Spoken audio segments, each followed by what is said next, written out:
अमित शाह जी देश के गृह मंत्री हैं, एमएचए उनके पास है, जिसके अधीन एमसीडी आती है, और दिल्ली में 17 साल एमसीडी भारतीय जनता पार्टी के पास रही और अभी भी एमसीडी भारतीय जनता पार्टी के पास है। उनको ये मालूम होना चाहिए कि गाय के गोबर का निपटारा और उसको गोबर गैस बनाने का जो भी काम है, जो प्लांट्स लगाने का काम है, वो सारा का सारा एमसीडी का है। अगर समय रहते उनकी एमसीडी कुछ करती तो इसमें कुछ ना कुछ हो सकता था, मगर अभी भी अगर वो कुछ करेंगे तो अच्छी बात है, उनको कुछ करना चाहिए। राम मंदिर मामले पे लगातार सवाल खड़े होते रहे। अब सवाल पे जो प्राण प्रतिष्ठा समारोह हुआ तो उस पे जो खर्चे उठ रहे कि 124 करोड़ रुपए उस पे इवेंट पे खर्च हुए और 113 करोड़ तो मतलब उसके सेरेमनी जो रामलला प्रांगण में उस पे खर्च हुए। 8000 लोगों को बुलाया गया, उसको अब वो स्क्रूटनी के दायरे में। मेरा एक बड़ा छोटा सा सुझाव है और मुझे नहीं लगता कि इसमें सरकार को या ट्रस्ट को एतराज होना चाहिए।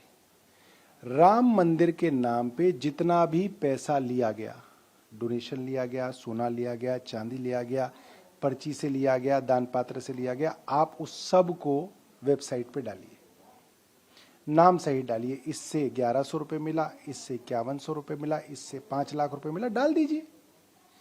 और क्या खर्चा राम मंदिर ट्रस्ट ने किया, इतना हमने फला फंक्शन में किया, इतना हमने सिक्योरिटी को दिया, इतना ही डाल दीजिए।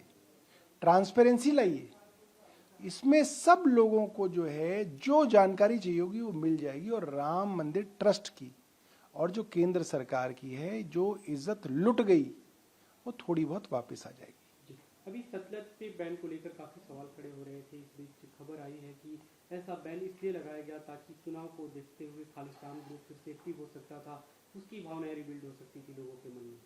देखिए, मैंने ये फिल्म देखी नहीं है, इसलिए मैं इसके विषय में बहुत ज़्यादा कह नहीं सकता, मगर जितना मैंने सोशल मीडिया पे पढ़ा है वो ये है कि इस फिल्म में जो दिखाया गया वो एक सच्चाई है, वो डॉक्यूमेंटेड हिस्ट्री है, डॉक्यूमेंटेड फैक्ट्स हैं।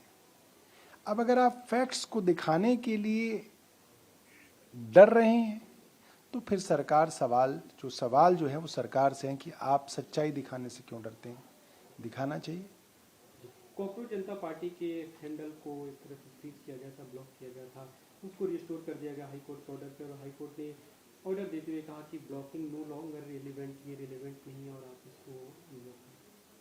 देखिए, पहली बात तो ये है कि कॉकरोच जनता पार्टी का जब ट्विटर अकाउंट बना उस वक्त उसके अंदर बहुत सारे फॉलोअर्स थे।